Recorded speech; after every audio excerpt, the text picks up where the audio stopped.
Welcome to Arts for the Health of It, a podcast where you will discover creative ways to improve your health and well-being. Someone may have told you that art isn't for you, but they were wrong. Anyone can create arts for the health of it. No talent or experience necessary. I'm just a little songbird, try to fly my way homeward with the melody, and I make the beat. Don't know where it'll take me, cause when I'm in the dark of night, I sing my way back to the light. Come along with me and your heart will see that a song changes everything. Oh, oh, oh. Hi friends, welcome to Arts for the Health of It. I am your host, Richard Wilmore. This is the main host, Winnie the cat. Winnie the cat is with us today. I'm your co-host, Constanza Rader. And whether you're in a professional creative field or not, I think we all know what it feels like to feel blocked, where your creative ideas aren't flowing, you just feel stuck. And we had the pleasure of talking with Jeff Liesawitz, and he has a book out called Warning. Not effing around. The no bullshit guide for getting your creative dreams off the ground.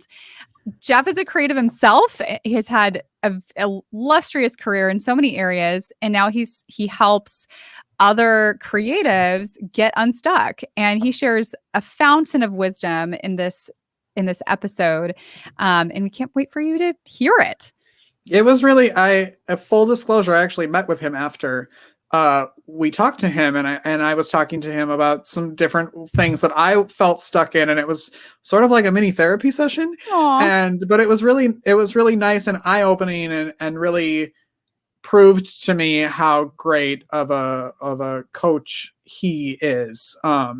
It was really fun to talk to him for a little while that I did after the interview, because I had fun with him during the interview. So I was like, all right, well, I'll continue this conversation.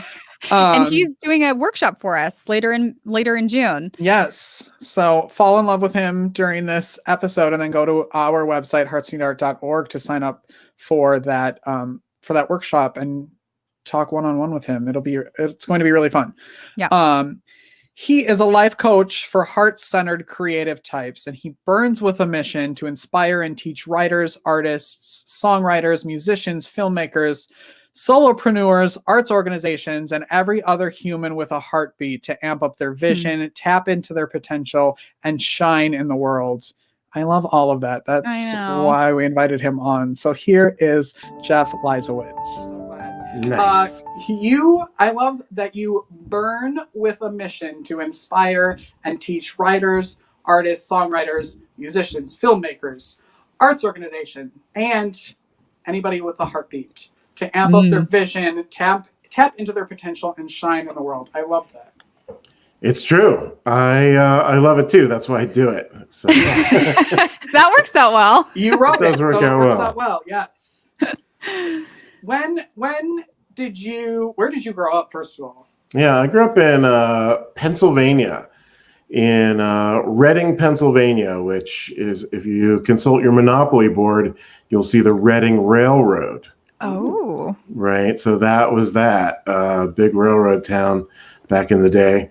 So yeah, grew up there, and eventually made it to LA, where I finished college, and then up to Seattle, where I've been for a long, long time. Does that at all? I know the weather in Seattle can be a little sketchy sometimes and not super bright. Like I need bright sun. That's what motivates me to be creative. Does that affect you at all? Well, certainly the weather affects us in different ways, for sure. I sort of feel like there's more energy with the sun, but there's more introspection with the overcast. Yeah. And the introspection, of course, is good for creativity, right? Of course. Yeah. I love your tagline. You talk about, at its best, creativity is a way for us to be seen, expressed, and connected. And you talk also about using creativity and art to heal. And I'd love to I'd love to hear a little bit about how you came to that. That's such a wonderful statement that, of course, we resonate with. But I'd love if you could expand on that. Well, I came to it through living my life as a creative, right? Beginning with, the teenager who wanted to be the rock star. When I was 15 years old, I declared to my parents, I want to, what do you want to be when you grow up? Rock star. Yes. You can do anything with your life. Rock star. And they're like, oh God, no, please, no.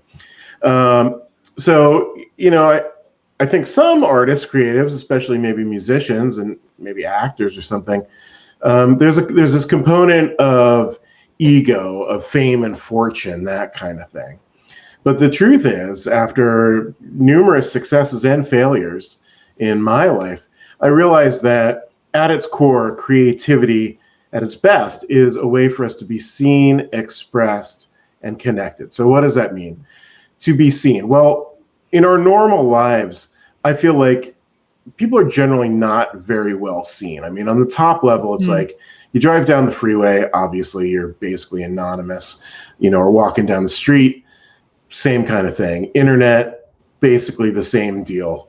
There's just infinite people, floating around out there. So then you've got your next level.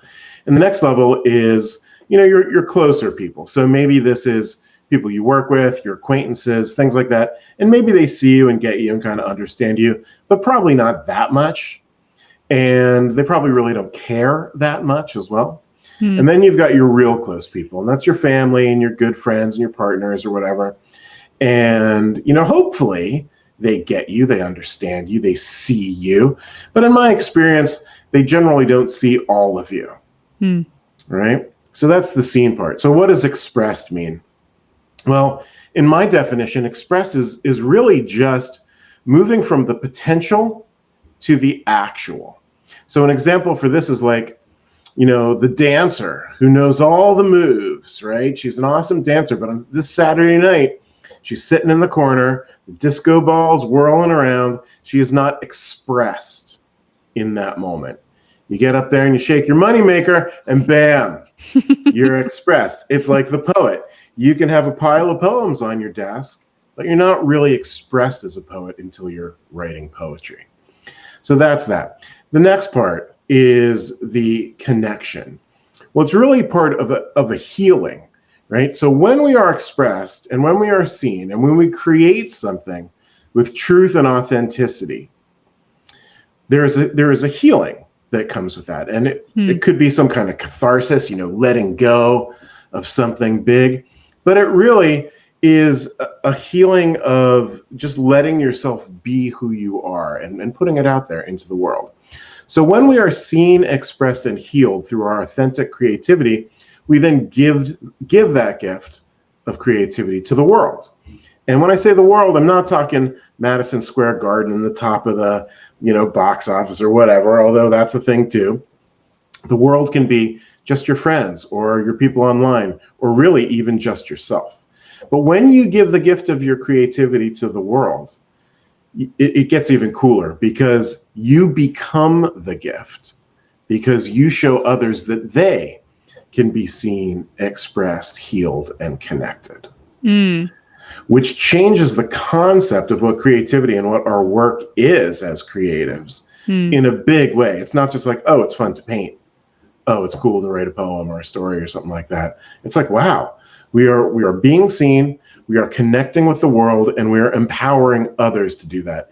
And one of the biggest things I see in the culture and life is people rarely feel seen and understood. And when that happens, you got all kinds of crazy conflict. So art is really a way to heal the world. I'll just say it. Oh, well, we agree. This is the shortest podcast ever. We're 10 minutes and we're done.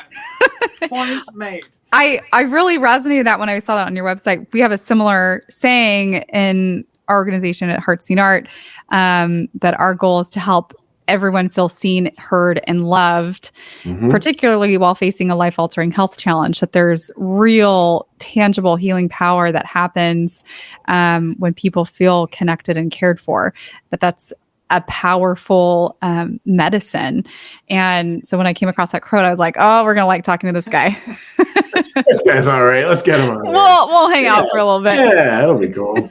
Do you remember like when you made that connection of like, it's more than just being, I want to be a rock star, like that it actually there's power behind writing music. I mean, you do so many things. You write music and you're a filmmaker. You do all of these things. Like, when was that connection made for you? What happened? Well, I think it was a process. It wasn't a moment. And it was a process in between, so-called successes and failures. For a while, I was doing really well professionally with the music. I had thousands of placements of my music on film and TV. This is quite enviable for, most musicians would, be very psyched about that. Passive income, right? Passive income, checks coming in. I'm like, oh my God, okay, it's not touring Living the world. life. Yeah, it's not touring the world and being a rock star, but it was still pretty good. So I got to that point and it was doing well. And I was like, wow, I kind of did my goal. But it's really not that fulfilling.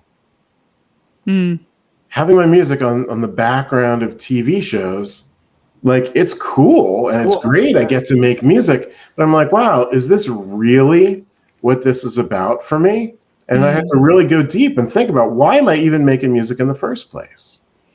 Right? And the music that I was making, or the music that I want to make and have made, is about communicating, just like we're talking about, communicating ideas and emotions and connecting with people and helping others understand both my stories and thoughts and emotions and their own. Because really, at its best, what an artist does is intersect their own experience through their art with the experience or the life of the viewer or the audience.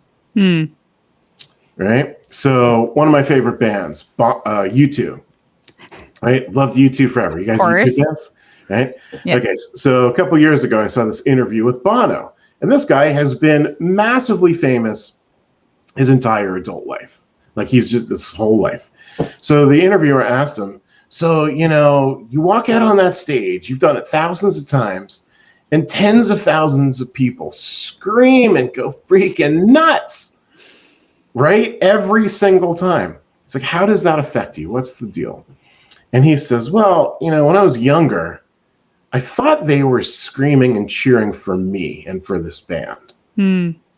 Right? But eventually I figured out what they're really doing, whether they know it or not, is cheering for the way this music makes them feel. Yeah. Yeah. Right? And this is just a focal point at the concert.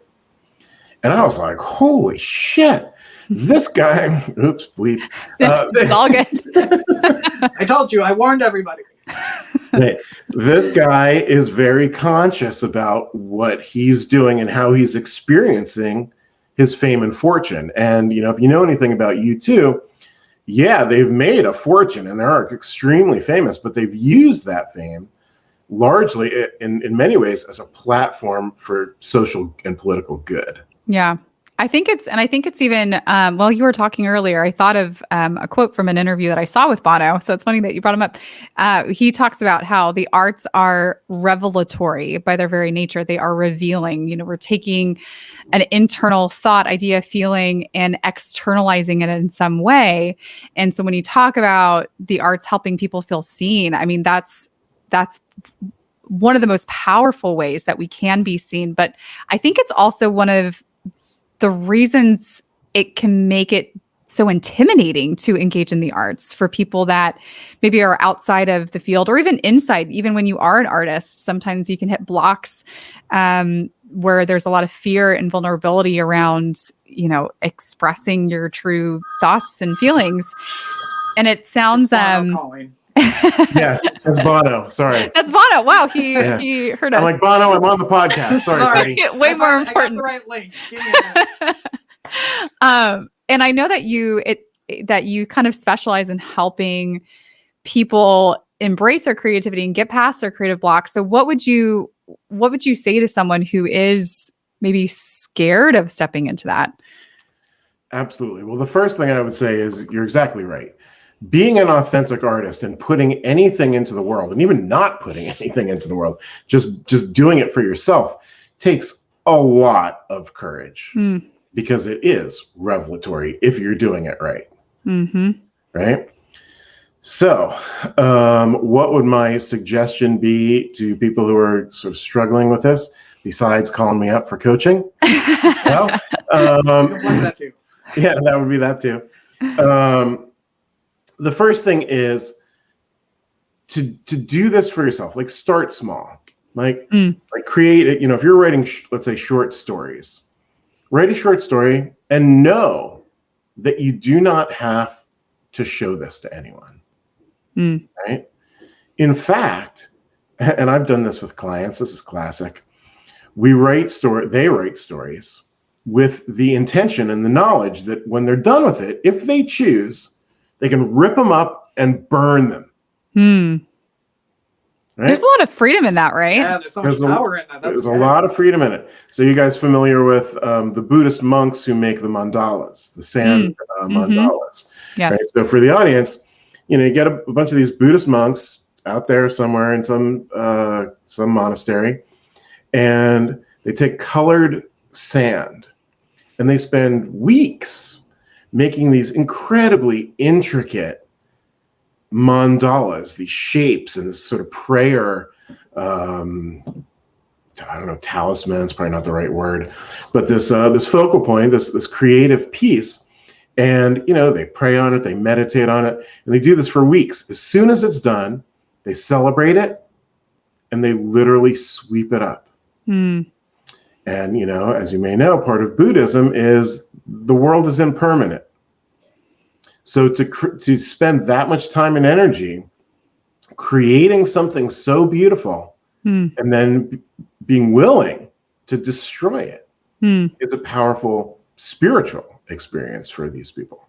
I want to talk about failure because I love that you talk so much about it and how important it is. And I think as adults, we don't want to do anything that we're not good at because we're adults. And that's, I think, why people don't want to create, because we haven't done it in so long and we don't want to look bad and we don't want to have a bad painting and we don't, we don't want to make a poem that doesn't rhyme because then we'll look crazy. But it's so important to get the bad stuff out of the way. Otherwise, how do you make good stuff? But I like what you do is you fail fast and kick ass faster. We're swearing again. I'm so sorry. But that's partly why I wanted to have you on here, because I felt like I could swear for a little bit. Sure. But can you talk about that? How that's important and how you become okay with that? Sure, absolutely. What it does for you? Yeah, so you're exactly right. Nobody likes to fail. However, failure is absolutely an essential ingredient in success. No one on earth.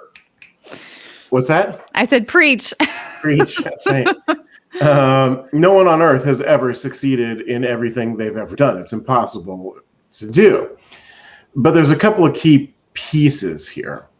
One is that when you fail, that you very clearly understand the difference between failing at a specific task or endeavor and identifying as a failure. Right? That's a huge difference. And when we create identities that say, I'm a failure, it is going to stop you from moving forward. However, it on the other side, if you're like, oh, I failed at this or that, X, Y, Z, then the big question is simply, what can I learn? It's like literally that simple. What can I learn? And you just squeeze that and you crunch that in your brain and you think of it from every direction that you possibly can. And then you regroup and you do it again. And you're either going to succeed, fail, or somewhere in between. And then you do it again, and you do it again, and you do it again. That's called life. It's called life. And instead of seeing it as failure, you see it, if you change your lens, you can see it as feedback. I didn't fail at this. I got a bunch of good feedback. That's awesome. Right? So much of our lives is based on how we perceive the data, the stimuli, the world. And if you look at the world in ways that are not helpful or useful to you, you're not going to move forward in directions that you choose or directions that you want and do as well as you would like. So much of it is being able to look at the world in ways that are helpful and useful, which is not always positive, but it's useful and helpful. I love that. And I love that reminder that, I think there's this misconception that kind of floats around in popular culture that this idea about talent. And I think people think of it as like an on-off switch. You either have it or you don't. You either can do the thing or you can't do the thing. I can either draw or I can't, or I can sing or I can't, but there's this whole thing around skill building that even if you might show an early proclivity to or talent around a particular art form or math or whatever that thing might be, you still at some point have to learn the skills to perform that task at a higher and higher level. And what you're talking about, that feedback loop, is the process we all go through when we're having to build a new skill. I'm a voice teacher, so I've taught many people who have been told that they're tone deaf or can't sing how to sing, because it's a skill building process. Now they might not all end up singing on a stage at the Met, but they can enjoy their own voice and their own, they can make their own music. And I think that's a really important piece to tease out. Like, just because you feel like you failed that you had that, your attempt didn't measure up with your target, that doesn't mean you are a failure. That's, like you said, that's feedback. Okay, next time I can do this differently and get closer to my target. And then next time I can do this differently and get closer to my target. So it's a journey. It's not just an on-off switch, right? Exactly. How do you, maybe you answered this question, and I was thinking of the question, as someone, because you kept saying it's a journey. So as someone who has reached, and maybe this is a question for both of you, as someone who has reached a certain amount of success, how do you continue to fulfill yourself with the arts? What keeps you going, as opposed to just oh, that was fun, I can sit back and watch and listen to my songs on TV shows, good for me, I'm done here. What keeps you motivated, and what keeps you no, I'm not done yet, I'm not done learning, and I'm not done expressing myself? For me, I would say it's a combination of curiosity and awe.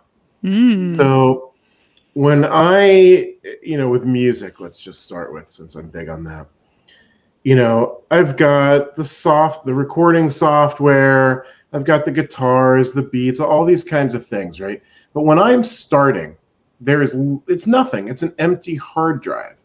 And I put my brain and my body and my heart through essentially through this technology. And at the end of the day, which might be 3 weeks later, depending on the song, there is something there that sort of blows me away. I create something that kind of blows me away, right? And, one of the things that I like to do is sort of time travel that back to my 15-year-old self who was learning to play guitar. Aww. And to be like, hey, 15-year-old Jeff, you're trying to pull this off, just get the chords right, and listen to this tune, dude, right? Keep on the path, and you will be able to create things that are mind-bogglingly, beautiful, at least to me, right? So, that's kind of what gets me going. And actually, it's another U2 story. Somebody asked, Bono, again, like, dude, you're so loaded. Why would you put yourself through touring and promotion and, like, what are you doing? And, like, why are you doing this and when are you going to stop? And he said, I do this because this music still blows my mind and I will stop when it is not.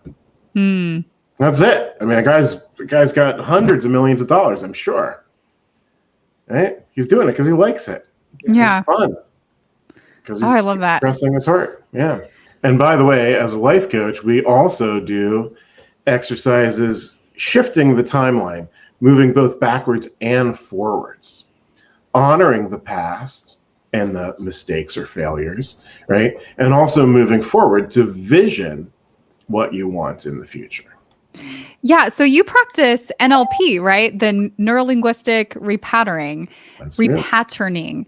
I only know about it because my father's an NLP coach, and it's incredibly powerful work. So I'd love for you to talk about that because it's such a fascinating piece coming from someone like I've had years and years of therapy, and then there's certain things that I still get stuck on, and then NLP just kind of clears things out so you can lose the dead weight. Anyway, I asked you to talk about it. Now I'm talking about it, but I'd love for you to share a little bit about that. So NLP, for people listening here, neuro-linguistic repatterning. It's really a set of tools, psychological tools that help people untangle their subconscious blocks to live better, more interesting, richer lives, right? So in my experience, in my opinion, so much of what we do, what we see, how we perceive the world, all this stuff is not rooted in what we think,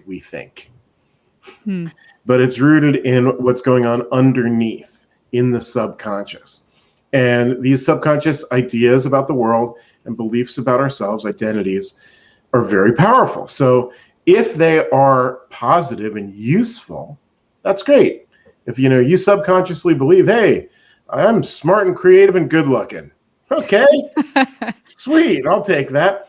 But if if you've got something running in there that says, the world is overwhelming and I can't do it and I'm not very smart, right? That anything that comes at you is going to go through that filter. You won't even really know it. And then it's going to, affect your entire experience. And then you're going to act upon that. And then you're going to get that life. Right? So as you can see, if you just put input, because basically the world is like, the world's out here. It goes through you. You process it somehow in your brain and body and heart. And then you react to it somehow. And that's sort of the really basic of like what life is. So depending on how you process and how you act is going to significantly change what your life turns out to be. Because if you've got that negative stuff running in your, in your head and your subconscious, even when positive things come to you, you won't attribute them to you. Oh, that was lucky. I don't really deserve that. Things like this.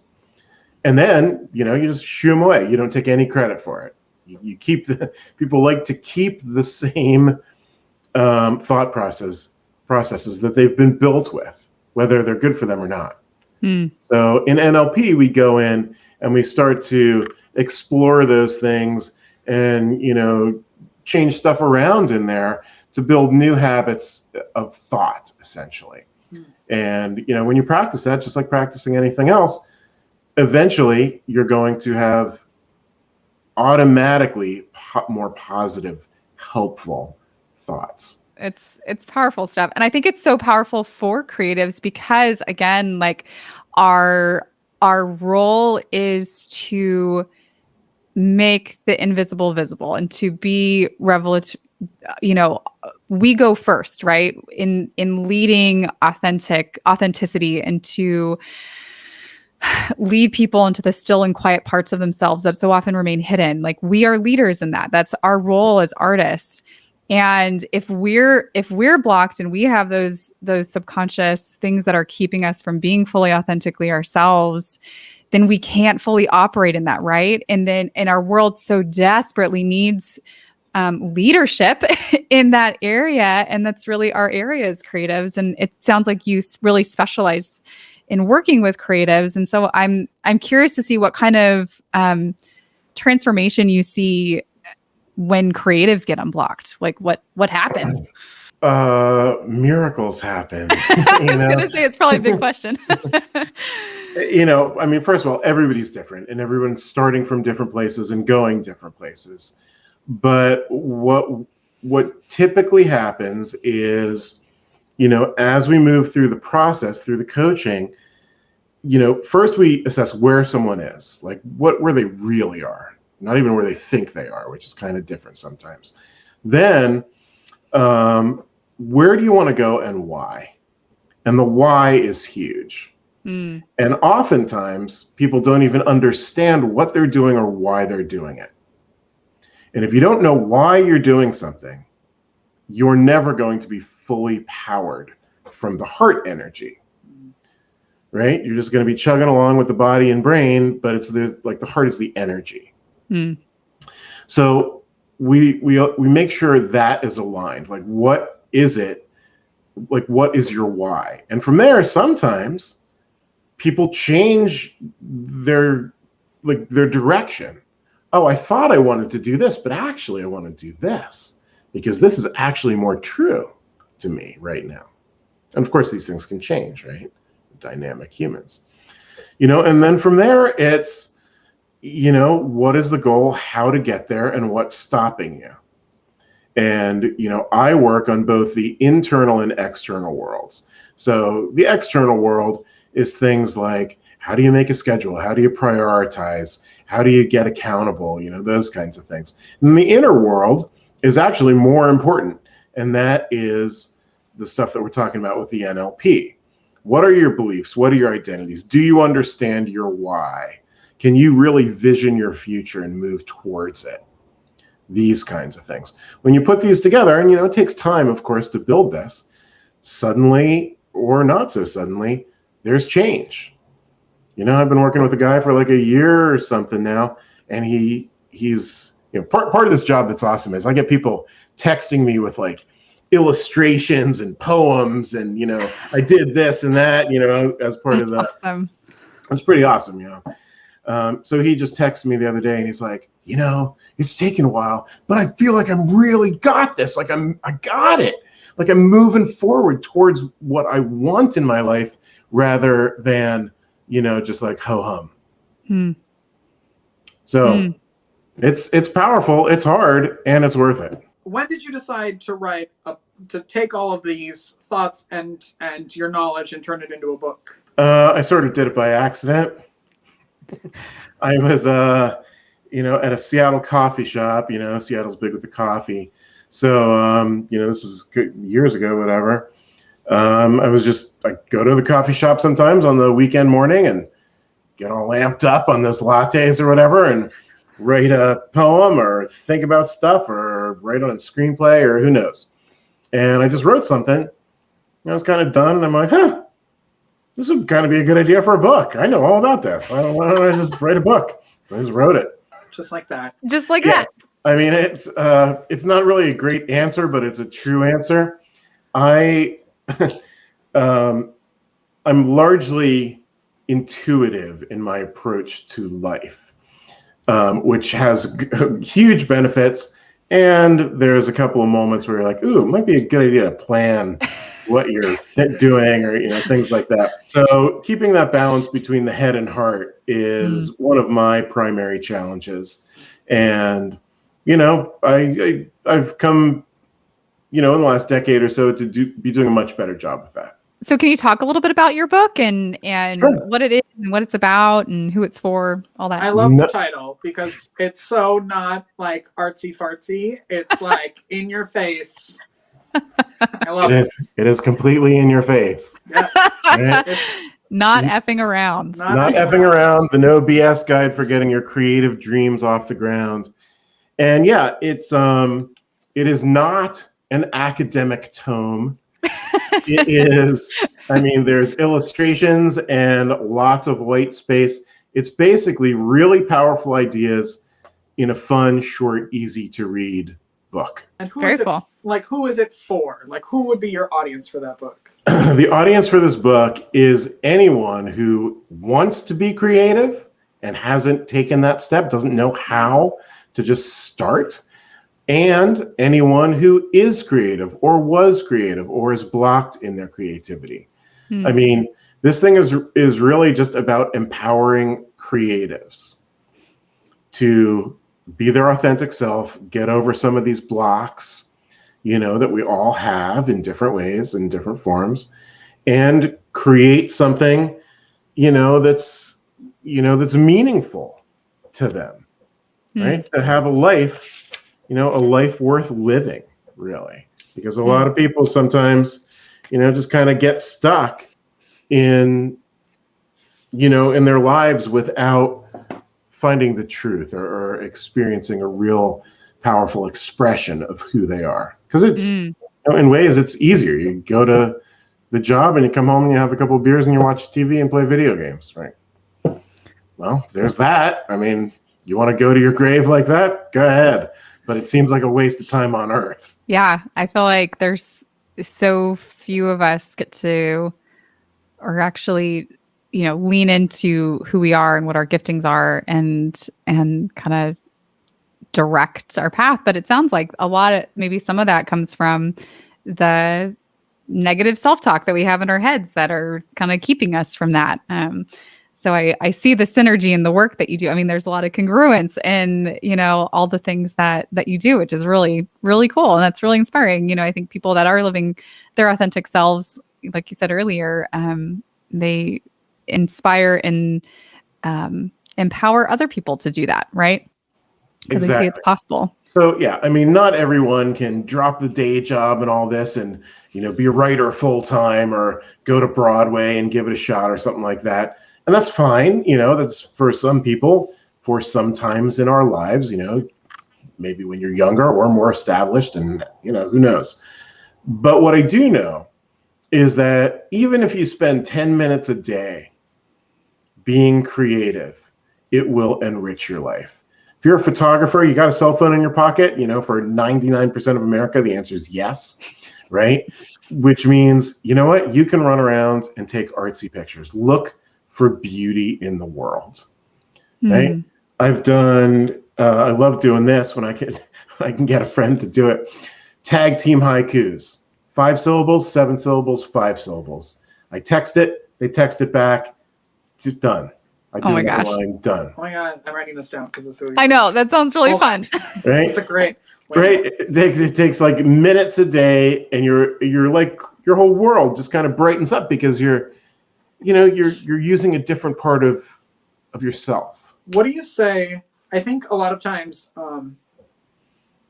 especially adults, think that they're not creative, or I'm not a creative. Like, I'm not a writer. I'm not a musician. I don't know how to sing. I can't paint. But even for those people who are bad artists, like, why is it important to start and to have that practice? Okay, so people often confuse the skills of a certain medium with creativity. Like being able to paint like a master painter, right? Or being able to sing really well, or like all those things. Those are skills. Those are not even creative, right? It's a skill just like, you know, I don't know, cooking or computer programming or whatever. It's just a thing that you practice and you learn and you do. Creativity is a way that you look at the world, experience the world through your own authentic lens, and connect ideas, images, words, sounds, whatever your thing is, movement, in ways that make sense to you. Right? So everyone is creative. Everyone is creating. If you're waking up and breathing, you are creative. You are creating the life that you live. The question is, what do you create? So you can create a painting or a song. That's typically what we think of as creative, but it's creative to start a business. It's creative to walk down the street, kind of funny because you're feeling like it. And it's so true. I went to school for music, and in my music program, we learn a lot of skills, but then it can sometimes feel very robotic and not very creative. And so even I think in the study of a creative practice, just because you can draw well doesn't necessarily mean you're really harnessing that authentic creative expression. And whereas a child who has no skill just does it naturally. So I think the skill can equip us to maybe more fully express ourselves. But if we're not tapping into that authentic creative expressivity within whatever medium we're using, then we're not really reaping the full benefits of that. Exactly. And I would also say that the skills are not as important as people think. Okay.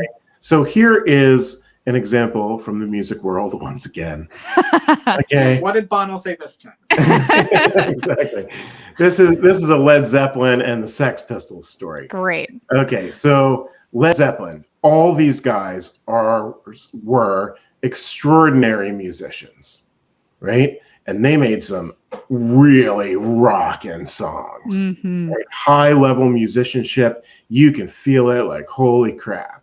Okay. Then let's turn it way back down to the Sex Pistols. These guys could barely play, right? But they were angry and pissed off, and they had an amplifier and a guitar. And you know what? You listen to the Sex Pistols or the Ramones or something like that, and you're like, wow, I feel that. That communicated to me. It's a different communication, but that's fine because the world needs the Led Zeppelins and we need the punk rockers. We need the people who are screaming, and we need the people who are, angelic voices. Right? The same thing is true in everything. You can draw a stick figure or a masterpiece, right? But as long as it's coming from a powerful place, that the communication will get through.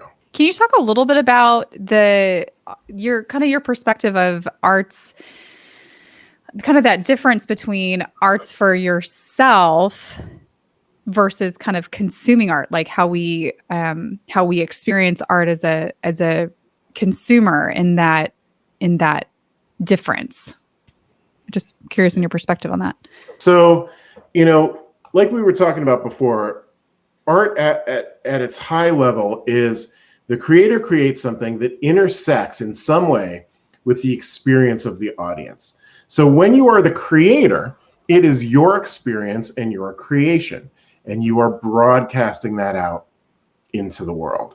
As the audience, and as the audience, it's the opposite, right? But what is powerful in this dynamic is that the audience gets something, experiences something, feels something, articulates or has the articulation of something that they themselves, that is true for them, but they can't necessarily articulate themselves. So like a really super basic example, again, in music might be, oh God, I'm so in love with this person. So you can say, hey, baby, I love you, right? This and that. But there's a love song that like really hits the spot on that.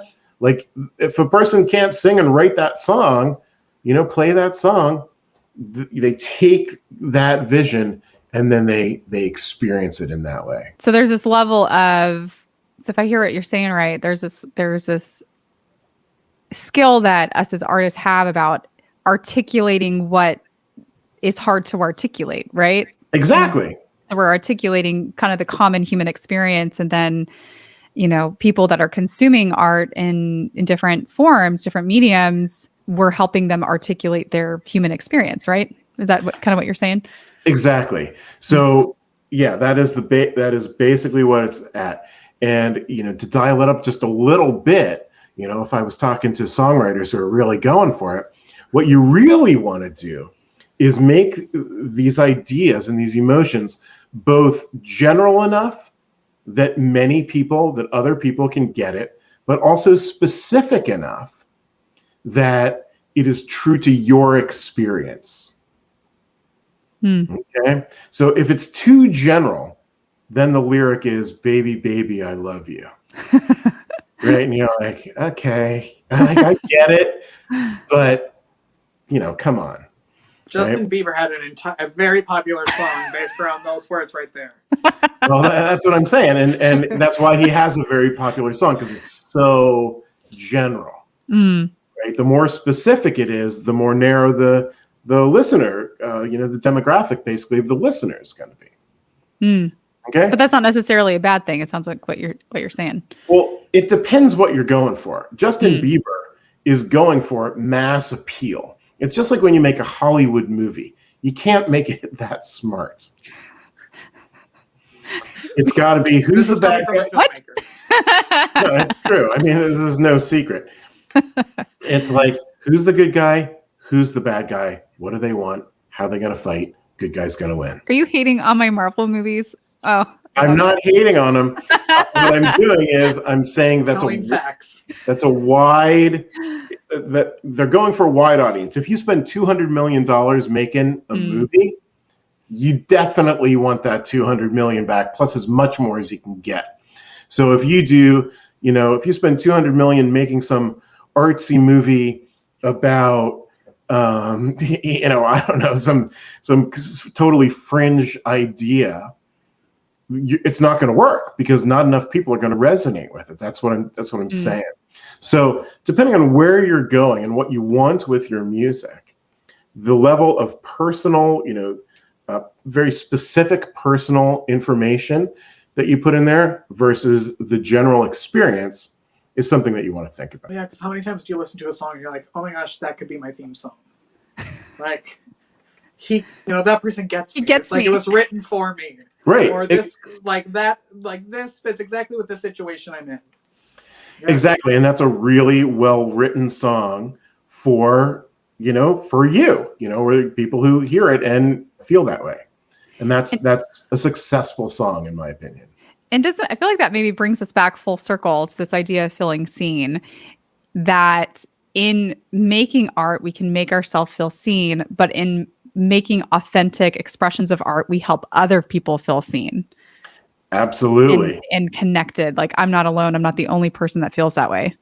Exactly. Totally true. So the audience cannot articulate that feeling, right? But then they hear that song or see that movie or read that book or whatever, and they're like, oh, right? Somebody else out there gets this and is talking to me through this song, through this movie, whatever the deal is. And, maybe they feel seen that way, especially if it's popular, right?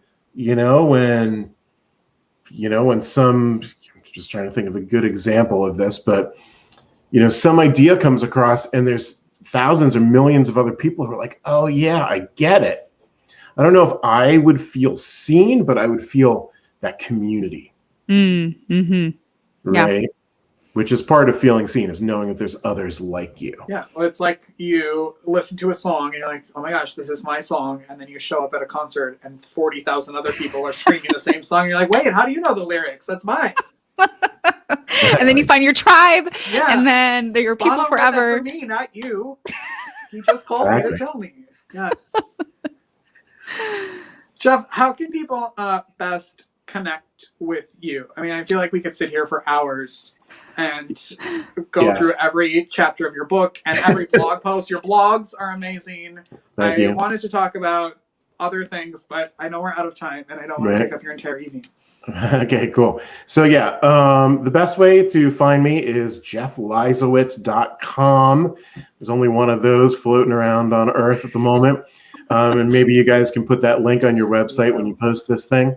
One of the, you can also get the book on Amazon if you want the book.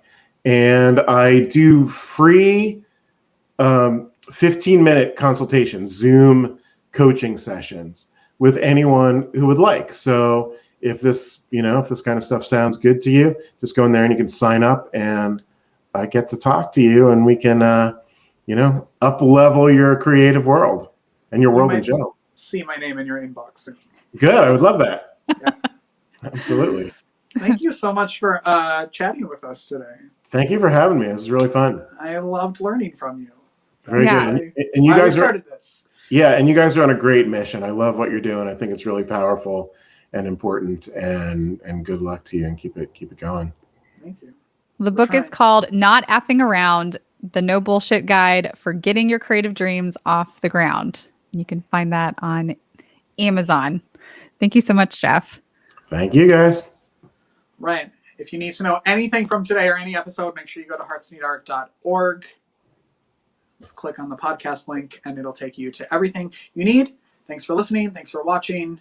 Keep creating. Have a good night, day, whatever time you're watching this, listening to this. Goodbye, everyone. Bye.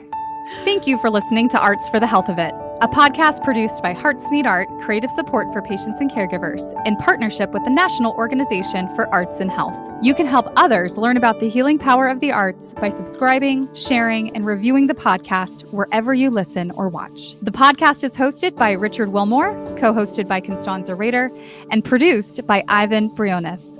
Our theme song, Songbird, is written and performed by Natalie Lane. Visit heartsneedart.org to learn how you can support our mission to create joy with people facing life-altering health challenges. Join us next week to learn more ways you can create arts for the health of it. The views expressed on this podcast do not necessarily reflect the views of Hearts Need Art, their staff, board members, or other affiliates. All content is created for informational purposes only. This podcast is not intended to be a substitute for professional medical advice or to diagnose and treat any health condition. Always seek the advice of your physician or other qualified health professional with any questions you may have regarding a medical condition. Never disregard professional medical advice or delay in seeking it because of something you heard on this podcast.